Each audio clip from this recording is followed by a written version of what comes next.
Hi, welcome back to my channel. And if you are thinking, wow, didn't this girl just post a monthly haul? Yeah, she did. But this month, they all showed up. Mostly. But we have a box from everyone I subscribe to, including a brand new subscription. And I am super excited to share all of them with you. So let's get to it. First off, I did just want to mention I finally got my Barnes & Noble exclusive edition of Powerless by Lauren Roberts. The Goodreads Choice Awards and the Raven-Haired Reader absolutely convinced me I finally needed to read this, and I did like the color change with the exclusive edition, and it did come back in stock, so I decided, sure the heck, why not? This is about Peyton Gray, who lives in a kingdom of elites and the powerless, or the ordinaries. If you are an ordinary, you get get kicked out of the kingdom, so she's pretending to be a psychic. Why not? It sounds like great fun. Well, it is not great fun when she ends up saving a princess, and since apparently she's super powerful, she gets thrown into like one of the trial things. You know, we love our books with trials. Now she has to survive the trials without powers against a bunch of people who totally have powers. This is not great. And then she gets noticed by who? The prince. It's always the prince. But I love stuff like this. By the way, I'm at the point where I have acquired over 100 regular editions. Speak now, forever hold your peace if you want that video. I'm not sure anyone wants to watch that video. I'm not sure I want to make that video. So I'm at the point where I kind of just want to start over, and I'll make those like every 40 books or so. But if you really want that video, put it in the comments. On to the actual special edition books. Let's see what we have from my pre-orders that came. First up, we have one from Illumicrate. So this is Sunbringer by Hannah Kaner. This is the sequel to Godkiller, and I have not read the first one. I meant to get to it. It's a beautiful edition from Illumicrate last autumn. I hear it's a great autumn read. Didn't quite get there. It is about a god killer named Kissin who finally meets the god that she can't kill, not because she doesn't have the power, but because the god was totally brilliant and bonded to a child. And if she kills the god, she kills the child, and she's not going to do that. So they set it on a quest to figure out how to unbond the two of them, and they're joined by this like disillusioned knight to go reach out to the rest of the gods and like ask for this big favor. God killer asking gods for a favor. I don't know how this is going to work. Supposedly it's really good, so I do want to check it out. And of course their journey is full of like danger and adventure, and I'm sure it's gonna end up feeling very found family-ish. I definitely wanted to get the second edition because it is stunning. Where do you see these? Are you seeing these beautiful? Oh my goodness. The edges are gorgeous. I don't know why we have a bunny with antlers and wings, but whatever. And it is hand signed. We've got foiling. I'm loving. See why I had said autumnal? I obviously cannot tell you what the second book is about. Not only do I not know, but it would spoil things. But supposedly I'm getting £2 back because somewhere Sunbringer is printed backwards or something. There's a word printed back to front on the front of the case. There are no words on the naked hardback. Oh, yes, yeah, there is. There's a word. It's not even, can you see that? The tiny little, okay, sure, not even in English. Well, you hadn't have pointed it out, Illumicrate. I don't know how many customers bought this, but you could have saved yourself a lot of little £2 transactions. But sure, that was very ethical of you. All right, next we're gonna do Bookish box. I did not get a monthly box from them this month, but they sent 2 last month. Granted, they were from September and October, but we love Bookish box. It's fine. Their books are beautiful, and I was excited to see them make some headway and catch up, but I jinxed them. It was my fault. Goody, okay, I see the postcard for what this is. Yay. This is Between Hope and Despair, and I'm so excited. I completely and 100% ordered this when there were leaves on the trees and they were green. But that's fine because I didn't actually read the first book. I mean, I started it, I went and got it, and it's a fantastic book. It's called Between Wrath and Mercy by Jess Wisecup, and it is about this mom. She is like in her mid-30s-ish, and she has a daughter who's like 16-ish now, and she's been like hiding her away for the last 16 years of her life. Wow, she had her really young. Okay, Lorelai Gilmore. Anyway, her husband, not satisfying if you take my meaning. Not the greatest guy, but like, Finally, her daughter gets kidnapped one day. Her husband, completely useless, disappears as well. By the way, she's been hiding her daughter away because she's like totally and completely this oracle thing. And if they get discovered, they're going to take her daughter away. And she may or may not be like totally safe as a result. She's going to be forced to do all this magic stuff. And she's going to be a huge target. And she just doesn't want that for her daughter. And I totally get it. I really, really do. When her daughter gets kidnapped, she goes and seeks out the help of Prince Rainer. And you're thinking, wow, bold move, right? Well, her and Prince Rainer form her lovers. And let me tell you, the sparks are flying between them again immediately. He's getting all this pressure, meanwhile, from Daddy to like take over and help rule the kingdom, and like kind of maybe time for him to take over the throne, and the kingdom is in turmoil. You get the gist. But man, when she says help, he says yes, and he is still lusting after every single one of her curves, let me tell you. I didn't get super duper far, but I can tell you all that just from as far as I did get, because it's super autumnal and I wanted to read it in the autumn. And if you watch me and you're like, man, we didn't hear about that. Yeah, I didn't make it back to the book in autumn, so another book I'll be reading in the fall. But here's the sequel, Between Despair and Hope. Boy, that sounds super cheery, Jess Wisecup. I'm assuming we've got some fun stuff coming up. Who are these people? Well, I guess the daughter's probably making it, and maybe this is her story. I hope Mommy and Daddy are okay. But this is beautiful, and look at the edges. Oh, look at the edges together. I think I do prefer the first edges, but I'm just a sucker for flowers. So yeah, the end papers are the same. Hand signs. Yeah. Oh, is some we got some artwork. Nice little overlay in there. I don't think there was an overlay in the original. At least not like backs. I think I'd remember. Next, I have this really giant heavy one from Fairyloot, and I am pretty positive I know what's in here. And wow, did you package this so well. Oh my god, how do I get this out? Here we go. Okay! I am so excited to say that I did go ahead and get the reprinting of Fairyloot's Once Upon a Broken Heart by Stephanie Garber. No, I haven't read these yet, and I am so excited to, because Caraval was just like my everything. It was so my vibe. Her writing, that like vaguely almost getting to purple prose writing, super my thing, totally obsessed. If I could go back and reread a series, I might choose this over ACOTAR. I know, blasphemy, but like I might, because ACOTAR is so rereadable as it is. Something about Caraval, I don't know, but I am super excited to read this, and I've never even read the description. So here is our cover, and our little tagline here is, wow, baby, never make a deal with fate. Look how pretty. But look at this. Oh my goodness. That is some drama, Stephanie Garber. Evangeline Fox. I even know her name. Yes, how sad is that? It's got some sass to her. And is surrounded by many men. Not a bad way to live life, Evangeline Fox. Oh, there's different characters in the back. I'm sorry, I'm being negligent here. I'm making assumptions. Bad booktuber. So this is about Evangeline, who's basically been in love with the same guy her entire life. She finds out that he is engaged to be married to someone else, and she's like really freaking desperate to stop this wedding. So she goes and makes a deal with the Prince of Heart, Jax.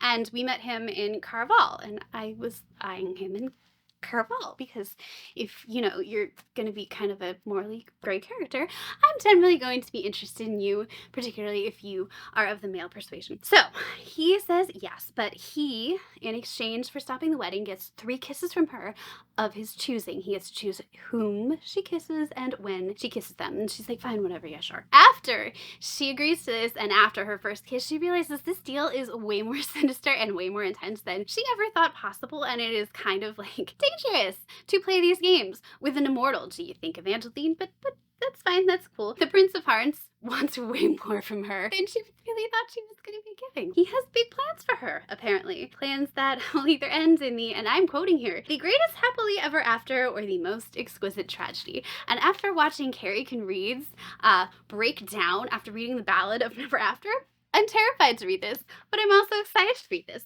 Here is that book, The Ballad of Never After. Look how beautiful this is.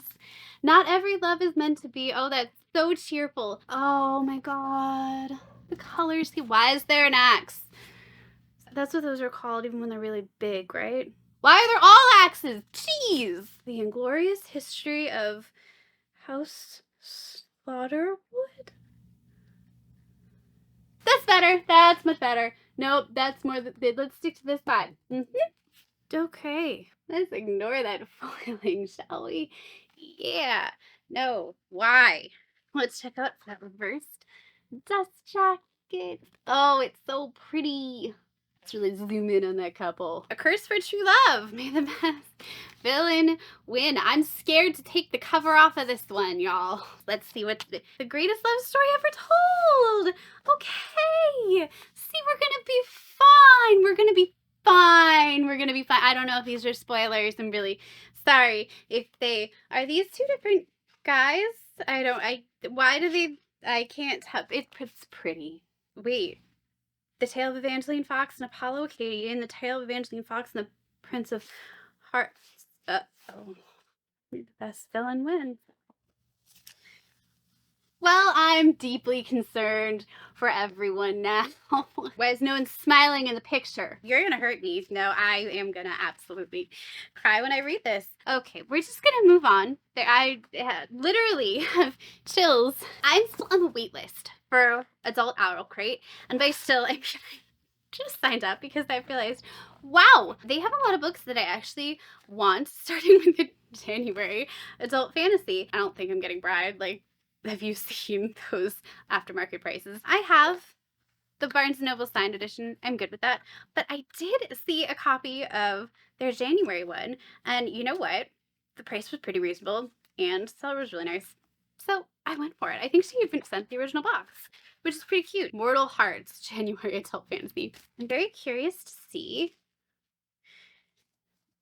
my first adult edition from Owlcrate. This is The Longest Autumn by Amy Avery. It says magic confuses our world, and it is the blood of gods that carries it. And they don't really do a lot with their sprayed edges, huh? Oh my.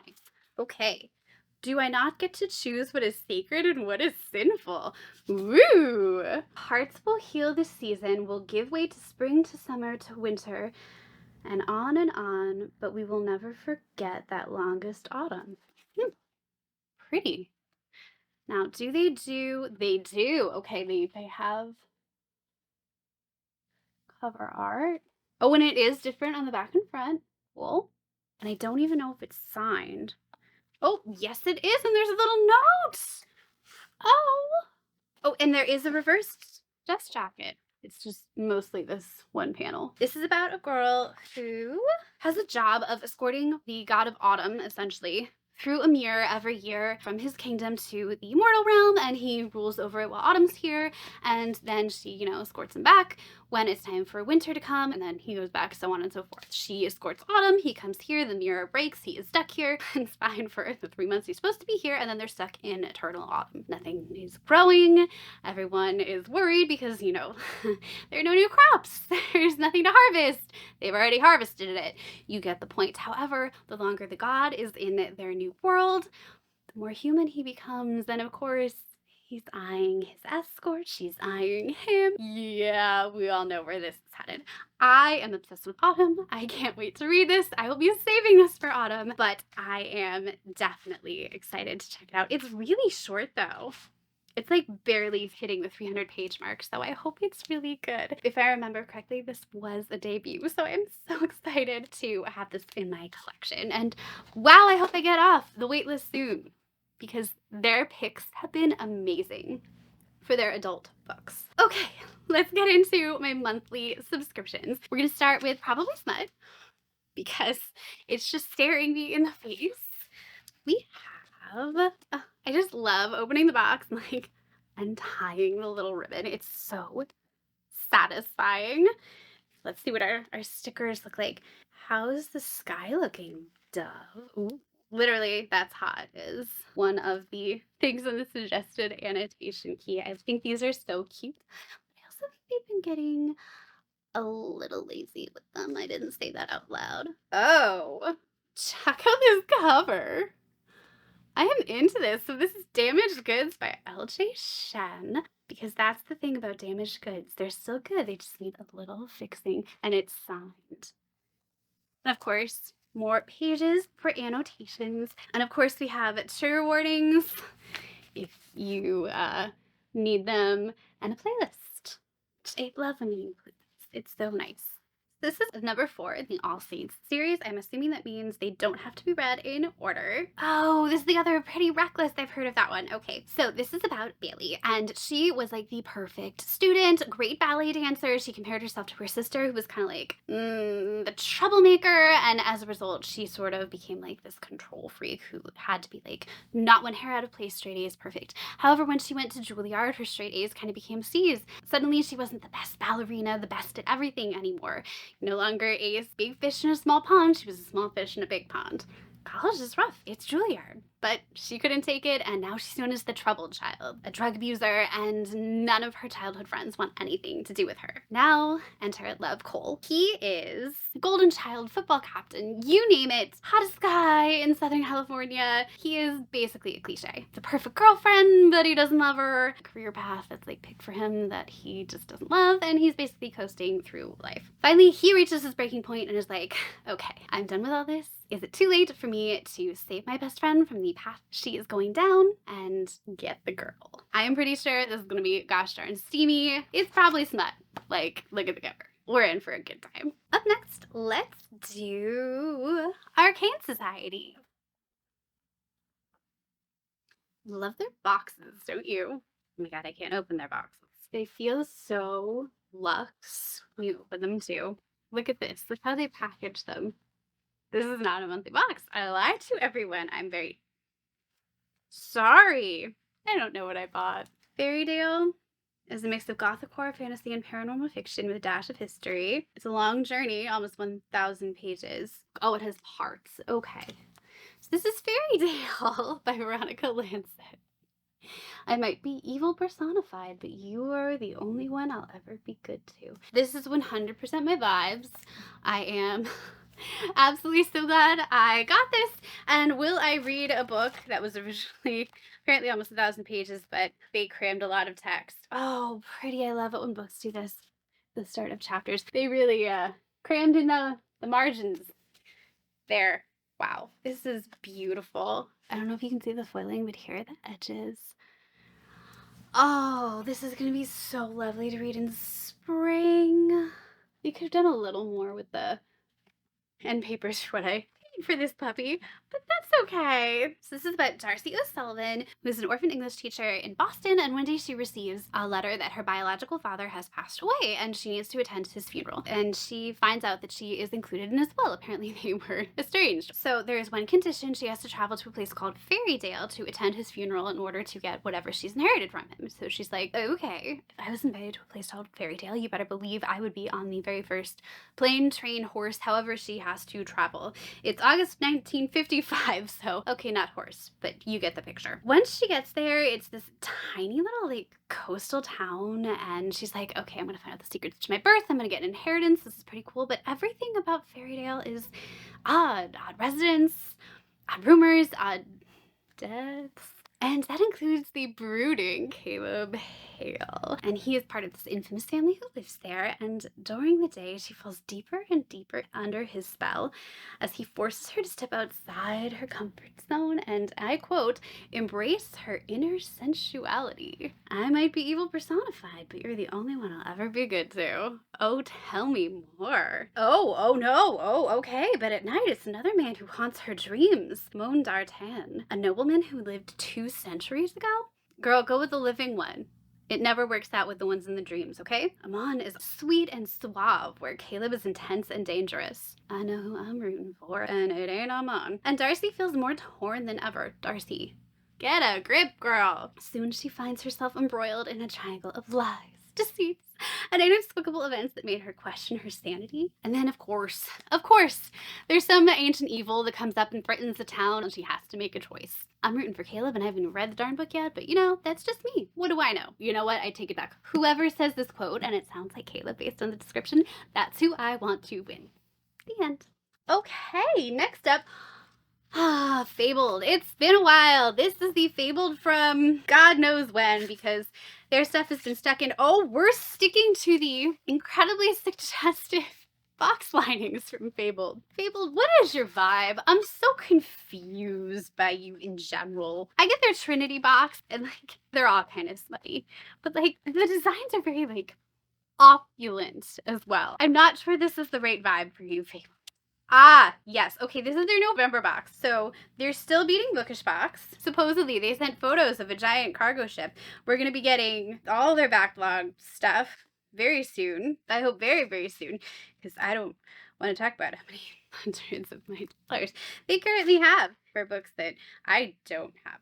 So, but when you see these books, you'll understand why I keep subscribing to them, because I'm completely addicted. So this is their Fabled-ish Twilight, which is like their most like innocent fantasy book that they will send.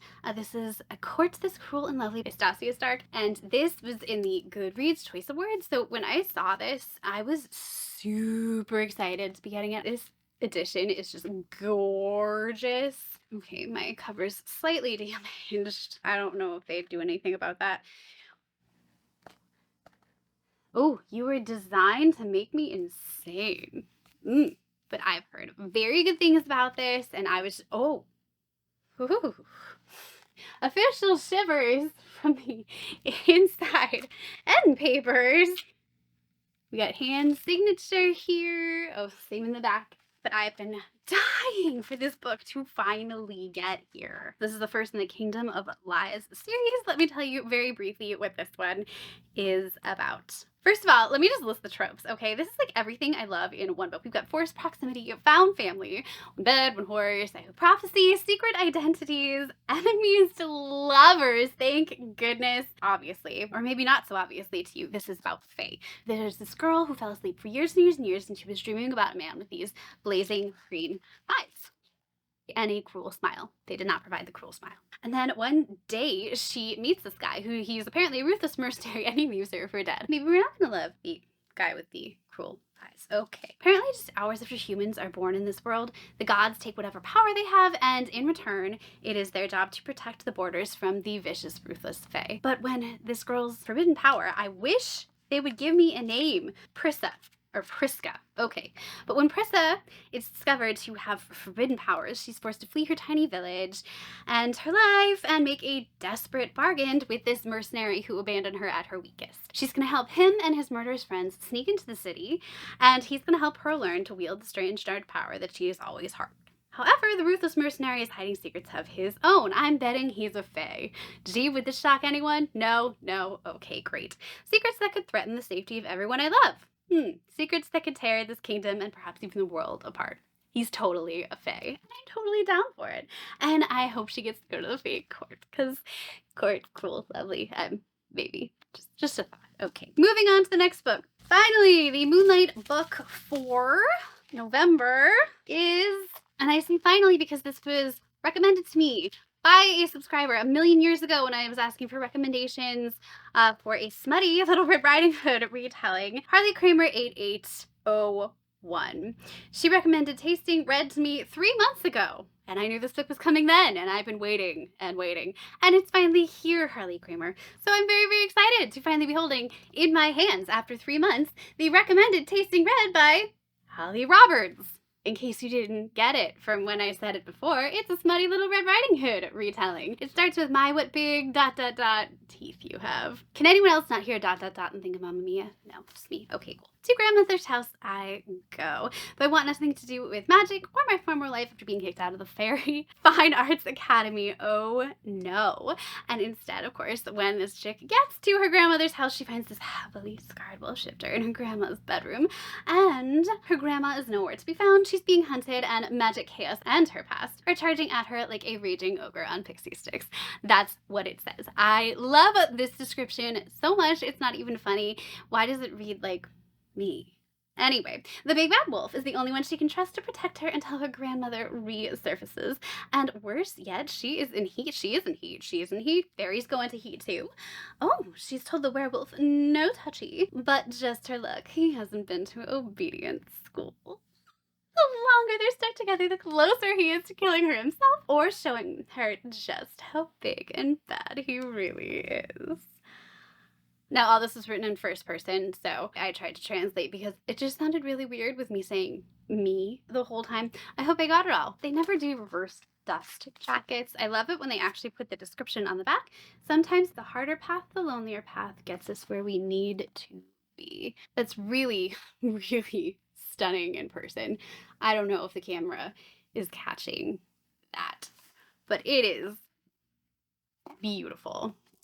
Oh, I'm guessing she's the bunny. And the bunny print is also on the sprayed edges. That's amazing. I am cracking up. I can't wait to read this. I think Little Riding Hood is honestly just the sexiest fairy tale. It's the easiest to translate into something deliciously smutty. Please don't ask me how many times I was Red Riding Hood for Halloween when I was in college. Thank you. Okay, and last but not least, their Fabled Nights book for November has some really good tropes. Enemies to lovers, he falls first / secretly obsessed. Brothers rival, and angst and forbidden goodness. For this one, we've got You Beautiful Thing You by Saffron A. Kent. Look how beautiful this is. I am loving the colors for this. Look at the little hearts. Wow, I would have loved this for Valentine's Day. Oh, we even continued it on the inside flap. Oh my god! This is gorgeous! Oh, I love this so much. Kind of plain on here. It doesn't show up nearly as well without the foiling and the contrast. Oh, wow, you cannot read the title on this to save your gosh darn life. This is so pretty. Oh, cute signature. XOXO. Gossip Kent. So this is about, okay. No, what is happening? 19-year-old Tempest Jackson wants a baby. So she wants a baby because basically she just wants unconditional love. She has been rejected by her brother, and her dad is about to get married for all the wrong reasons, financial gain essentially, and she just wants someone to hold close and call hers. That is so sad. So enter Ledger Thorn. He is apparently this soccer god and devastatingly handsome guy, and her brother's rival. Oh, revenge on the brother. I love it. So apparently they were former lovers and they'd been together, and she thought it was the real deal, but he had just been using her for revenge against her brother. Ouch! Are you sure you're gonna use this? Apparently she is. She has a plan. Seduce the jerk who broke her heart, use him to get pregnant, and then leave him in the dust, just like he did to marry a stranger. That's a choice. Like, that is bold, okay? Therapy! Therapy! So much therapy! Good God! Huh, yeah, no, I saw this coming. The only problem is that making babies doesn't feel like revenge. It feels a lot like what they used to have. Hot, stormy, intense, and intimate. That's called sex. That's just what it is. Okay, Tempest, you're 19. Your brain hasn't even fully formed yet. Oh, dear God, how are you gonna take care of this baby? But Tempest isn't a fool. Beg to defer, Tempest. She'll stick to the plan. No, you're not gonna stick to the plan. Because wasn't it Ledger who turned their beautiful thing into something ugly? Now it's her turn. Therapy! Oh, well, another ruin cover. Did all the covers get messed up in this box? Not tasting red. Bummer. I think this is a great example of a book where the characters just really need some therapy. But I'm betting the smut is going to be amazing, and it's a beautiful book. So, sure. Okay, next up is, oh, the prettiest box that I got. This is Midnight Whispers book box. They are not like a subscription box. You buy them if you want them for that month, and they sell it kind of fast sometimes. So you have to look like the first of the month if you think you want them, and then they do like half reveals and then full reveals halfway through the month. At least that's how it used to be. I haven't bought from them in a while because shipping takes so long. I bought this like a spring or summer, I think. I don't even remember what's in here. Ugh. They do call you book dragons though, which, how do you open this box? Oh, okay. Oh my God, in heaven. Oh, okay, we're getting, apparently they didn't hand sign these books. We're getting little book plates and a bookmark and a Death Tarot card. Oh, that's reassuring. Okay, sure. The bookmark is cute though. What a pretty flower to keep locked in a big rocky tower. Okay, at least it rhymes. Very Beauty and the Beast vibes. I don't remember what's in this box. I'm not gonna even pretend. Oh, To Bleed a Crystal Bloom is in this box, apparently. I'll see you in my dreams. Okay. Okay. Nope. Apparently this is gonna be to bleed a crystal. Oh, God. Oh my God, this is so heavy. Wait, this cannot be one book. Okay, that's right. This is the Weird Little Fairytale box that comes with 3 different Fairytale adaptations. So I already spoiled To Bleed a Crystal Bloom. So we'll look at this one first. To Bleed a Crystal Bloom by Sarah A. Parker. Why are there skulls? Why are there skulls? Why are there skulls? The monster you know is safer than the monster you don't. Why are there skulls? Why is he holding a heart? What book did I buy? Everyone's like, you have to buy this. It's so fantastic. Oh my God, they're going to sell it so fast. Hurry up and buy the book. I bought the book. I'm terrified of the book. Very pretty. Oh, very, very okay. This is the Beauty and the Beast one, right? Like, yes. Oh, it feels like it's faux leather. Oh, so fancy. Did I show the back? I don't remember. This is beautiful. This is so beautiful. Really beautiful. Comes with a glossary. We've got pretty pages at the beginning of chapters. I mean, this is a stunning edition. The faux leathers. Wow. Okay, this is a beautiful edition of a book. I am so glad. Even the little like foldovers to own this. Okay, Midnight Whispers. That's right. Now I remember why I need to order from you more, because you go so hard. Oh wait, there's a mermaid on this? A merman? This is apparently a dark Rapunzel reimagining. Our little Miss Rapunzel here, who is not named Rapunzel, but it's one of those really annoying descriptions that don't give you the girl's name. This is about a girl who was 19 years ago plucked out of the middle of a bloody massacre. Fantastic, delightful, and now serves a high master, I am quoting that, who knows too much and says very little. She lives a simple life, never leaving the castle grounds, stays inside. I bet she sings a song about wondering when her life will begin. I'm kidding, because outside monsters lurk and she really doesn't want to go out there, so she stays where she is. The only cost she has to pay, apparently, is a single drop of blood that she drips into a goblet. 1 drop per day. Weird price to pay, but sure. Oh, and toxic unreciprocated love for a man who's utterly unavailable. Honey, we've all been there at some point or another. I promise. Her savior, her protector, her almost executioner, jeez. But of course, nothing's going to stay the same, and apparently there's going to be beasts spill across the land, and there's lots of secrets within the castle, including one that she's been withholding from even herself. I would love to know what that is. I can't wait to find out. If it's magical hair, I'm gonna be kind of excited, but you know, whatever. Apparently no tower is tall enough to protect her from the horror that tore her life to shreds. Boy, this one sounds happy, but are we gonna get smutty? I'm hoping we're gonna get smutty. It doesn't sound like we're gonna get too smutty in the very first book anyway. Why all the skulls? Okay, well, it's a gorgeous edition. I'm super excited to own it. The faux leather was such a nice touch. Now I see the Rapunzel vibes. I've heard so many people love this book though. I'm very excited to own it, and I swear I've ordered another special edition. So looking forward to seeing when that arrives. Okay. And all of these, by the way, I'm pretty sure are the first in a series. So I look forward to figuring out if they're doing the rest of the series or if I'm just on my own and gonna own just the first in series, which will not bother me at all. Anyway, the next one is A Curse of Malice and Mercy by Miranda Joy, and they did not go quite as hard on this one. Apparently the book is going to give us some advice, so here we go. Do not linger in the forest, especially if it calls to you. I'm already dead in this world. Do not romanticize the fae. I'm going down hard. Do not thank the fae. That's fine. I'm more of like a serial apologizer. Do not drink the wine. And no matter what, do not stop fighting for yourself. Hey, no. Now I'm doomed in this world, but wow. Aha, check out the vibes on these end papers. Little like cottagecore mushrooms. There's technically this more goblin core. I never figured out the difference. Oh, this would be such pretty wallpaper. Or a dress. I would wear this in a dress. This would be a pretty corset. Ooh.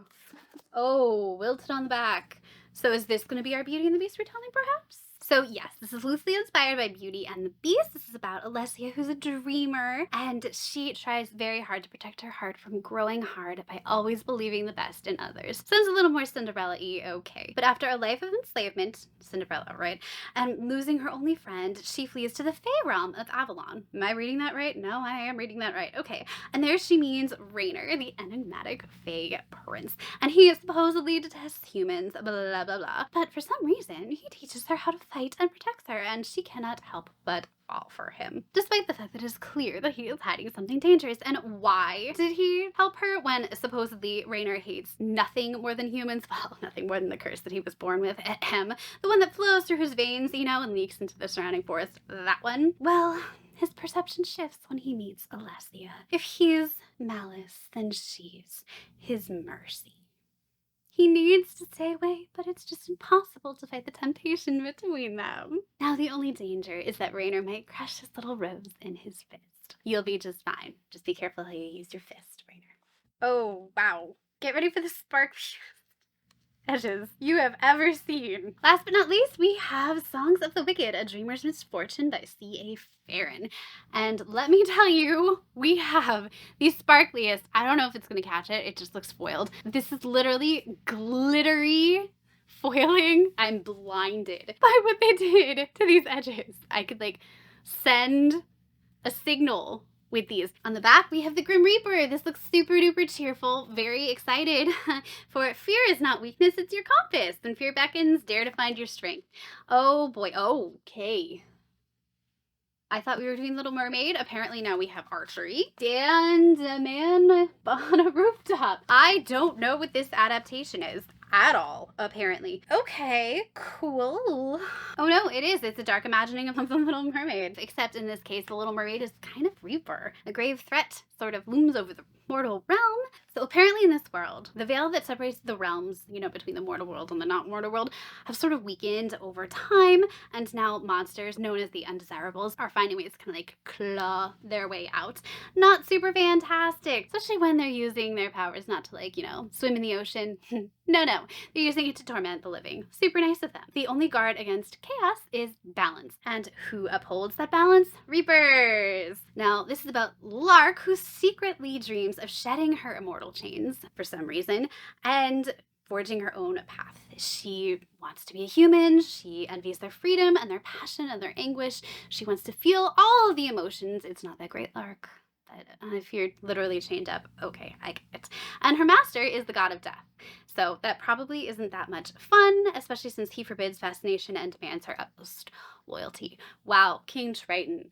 Good to see you again. I missed you, pal. So when she encounters a mortal whose fire and suffering awakens something inside her.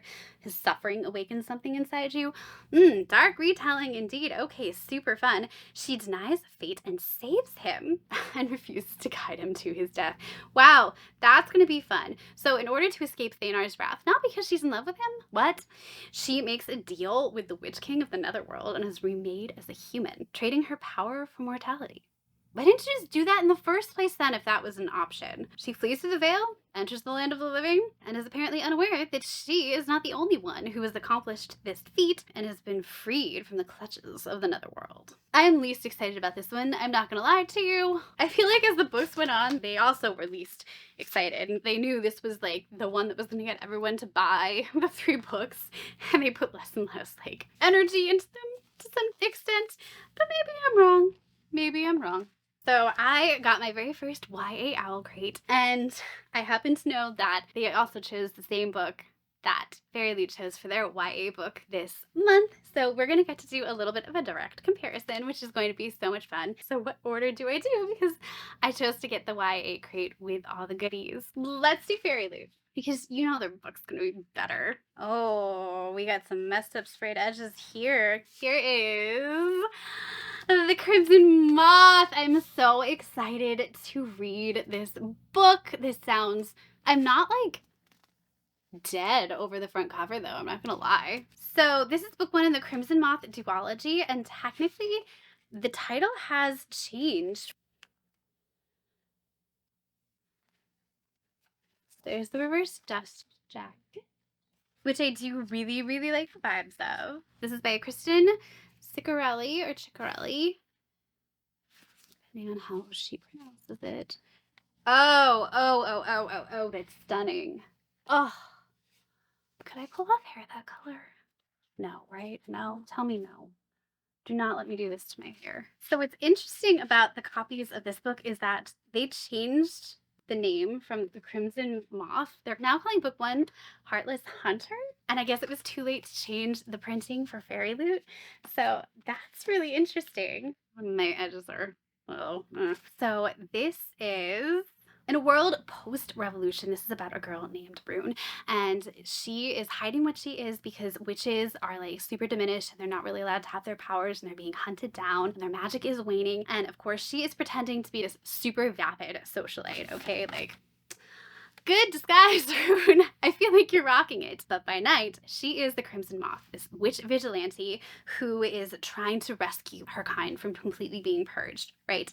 And when a rescue goes wrong, she decides that she is going to throw the witch hunters off her scent and kick up her disguise a little bit and court the handsome Gideon Sharp, who's of course this notorious and unforgiving witch hunter.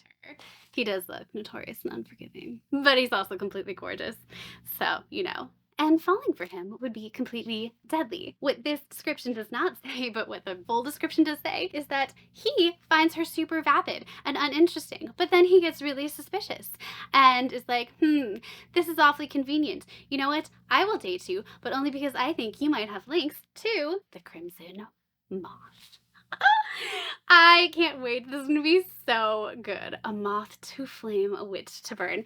I am super excited to read this book. This was in my most anticipated books of January and February video, and oh man, it was probably my most anticipated book to come out in February, and I am just like, okay, their next book is Vikings. That's right, A Fate Inked in Blood by Danielle L. Jensen. Here's our nice little artwork and our letter. And here is the, wow, I love this. Oh, they did it so good. The vibes are immaculate for a Viking book. Like, this is what I want. Yes. Yes, yes, yes. Yes, yes, yes. This is beautiful. Okay, no reverse dust jacket. They often don't with it all. But look at this. Oh, I love them. I love them already. Look at the runes. Are you kidding? Oh, I love it. So, ooh, she is fierce. Look at our Viking girl. Absolutely fierce as anything. We have different on the back. Oh, dang, we do. These two are gonna be fire together. Get it, fire. Sorry. I'm good.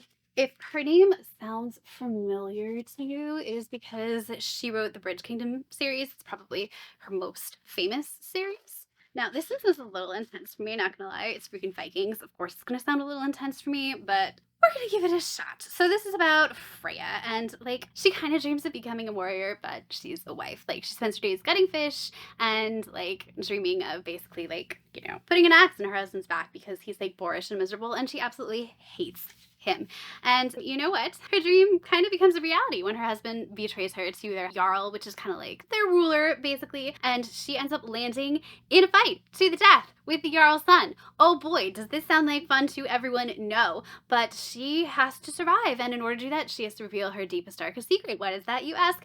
Well, she possesses a drop of goddess's blood, and this basically means that she has magic that can repel any attack. She basically is immortal in battle. Of course, when it comes to this magic, there is some prophecy that foretells when this magic is found, whoever wields it is going to unite all the kingdoms. So the Jarl is like, okay, I want to unite the kingdoms and be king, so you are now under my control, and my son is going to guard you.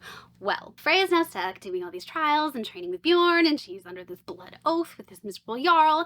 And then there's Bjorn. Bjorn is that son she was forced to fight, who she's now guarding her. And did I mention he's really handsome? And basically her biggest trial is trying to resist him because, yeah, did you see him? I saw him, then his apparently fiery axe thing. Apparently, if she succumbs to her lust for the charming and fierce warrior, she is risking her own destiny and the fate of all the people she swore to protect. Not entirely sure why that is. I am excited to read this book, but it does sound like it's going to be a little violent for me. So I look forward to hearing what some other people have to say about it first. But the edition is absolutely gorgeous. Okay, let's unbox my very first Owlcrate box. This is the YA, and I really do want to get their adult, but not a full list yet. So I wanted something that also had more goodies. I was like, maybe I'll do Fairyloot, but A, their list is really, really long.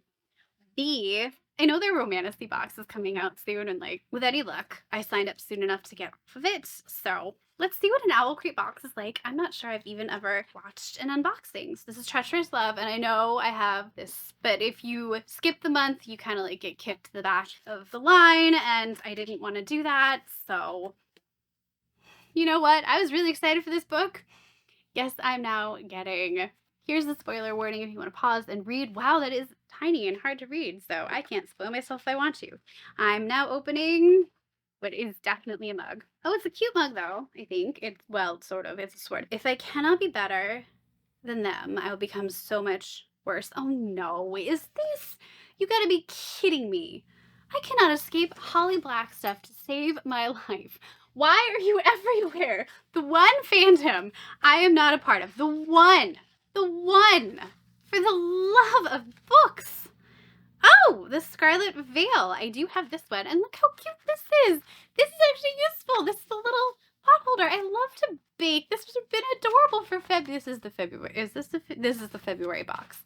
This is adorable. Look at the little pot holder. I'm sorry. I'm having way too much fun with this. But this I love. Why don't we get more pot holders? Perfect pairings, limited edition, 2/12, February 2024. That's not going to bother me. Belladonna.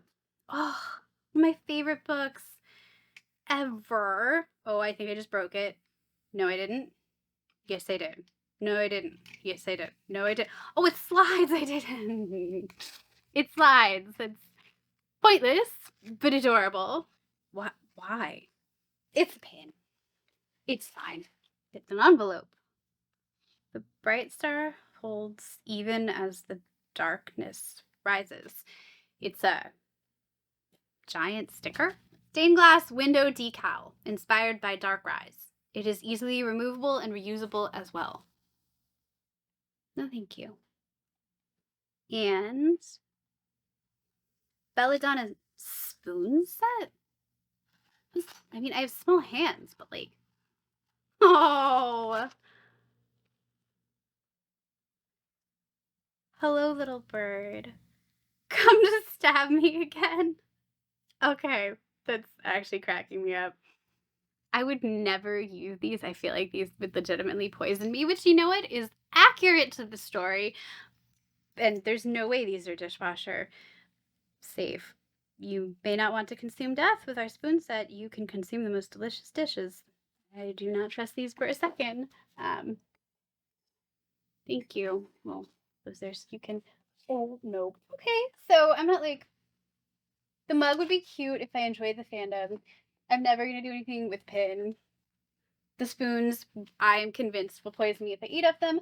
But I do love the little pot holder. That's like cute. All right, let's see what they did with the book. Okay, the pages are completely plain. So there's that. Heartless Hunter. Oh! They changed the title. They changed the title to the new one. This is a game. It's only pretend. I do like it. I like it. I do like it. I'm not gonna lie to you. I like, ooh. Okay, all right. You can't renounce your own hearts. I'm afraid you'll be the end of me. I do like it. I do. Look at this. That's pretty. Are you getting the foiling? That's pretty. I'm sure it's the same in the back. Yes. Very pretty though. Signed and with a bound letter. Is that Just an Owlcrate thing? Oh. Okay, I don't love the style of artwork a ton. But you also do get the description and everything. It's pretty interesting that they got the title change, but it's tough to, I mean, that's rough. I mean, you can't compare the sprayed edges, and you do get, I wonder if it's the same letter. It's not the same letter. It is not. The one to Owlcrate feels younger, but they both talk about the Scarlet Pimpernel, so that's cute. I prefer the art style of Fairyloot and the End Papers, but I'm not mad to have both of these, to be very honest, especially since this one says Heartless Hunter and this one says Crimson Moth. I would happily continue both series, I think, with both book boxes. Is that a terrible thing to say? Am I insane? I'm curious to see which one fits the vibe better. I do prefer this, I think, overall. It's hard to beat Fairyloot at their own game, like with plain non-sprayed edges. And we're about to open Illumicrate, and I do want to say that it cost me the same to get the YA Owlcrate as it does to get Illumicrate, so bear that in mind as I'm opening the Illumicrate box, and tell me which one you think I'm getting more bang for my buck out of. So we have cage hearts. Here are the items if you want to pause. I don't remember what's on this page because I'm going to read it because I don't want to spoil myself. Oh, and next month, I already know what it is. I can tell you what the book is, but I won't because it feels spoilery. That's the weird thing about doing these bi-monthly books I'm looking most forward to videos. Now when I see their like spoiler videos when they flip through them, I'm like, I know what the book is! I feel so smart. I'm one of those people now. It's really weird. So right now I'm opening something made of glass, which please don't give me things made of glass. A drinking glass that requires a straw that it didn't come with, but it's Death Was Everywhere in the House of Night by Carissa Broadbent. This is inspired by Serpent and the Wings of Night. Oh, no, wait, there's straw. It's a rubbery reusable straw, but okay. I don't hate it. Hand wash only, not microwave safe. Ice to glass after liquid. That's very specific. I'm never going to use this thing. Now, Fairydale Feast Keyring inspired by the Book Eaters. I think it really feels like fandom non-specific. It's a keyring with a green book that says Fairytales that I really quite like. It actually feels very high quality. Like that, it's a heavy. I quite like that. I think that's very nice. Do I use keyrings? No, because they get scratched like crazy. Oh, not another sword. My daughter's playing with Barbies now. Are these like Barbie sized? Oh my god, it's not a sword, it's a freaking trident. Well, that's intense. I mean, that is, ouch, that's kind of pointy. I can't tell you what this is from. Who wields a trident? Alton's trident replica. Be as mighty as Alton from the Poppy War. No. Nope. Nopety nope. Wow, that smells very strong. Crow's foot pouch. Inspired by One Dark Window. I did love that. It was kind of a creepy book. I mean, it's just a little plastic pouch. I think this would last about, I'm going to give it 12 days of ownership with my daughter. I don't know what I would use it for, honestly. Those are all the items. You tell me who you think is more worth it. We have To Cage a God by Elizabeth May. To cage a god is divine, to be divine is to rule is to destroy. Wow. Okay, that's really beautiful. Okay, we're having a Glinda moment. You've seen Wicked, the musical, on the inside cover here. And it is beautiful. Plain back. And, oh, wow. So we don't have a reverse dust jacket. That is... So this one's kind of intense. It's got like big Russian rebellion vibes. So this is about Galina and Sarah, whose mom was a little intense and she raised them to be like very, we'll say independent. She literally grafted like gods into their bones, so they were like very powerful, very strong.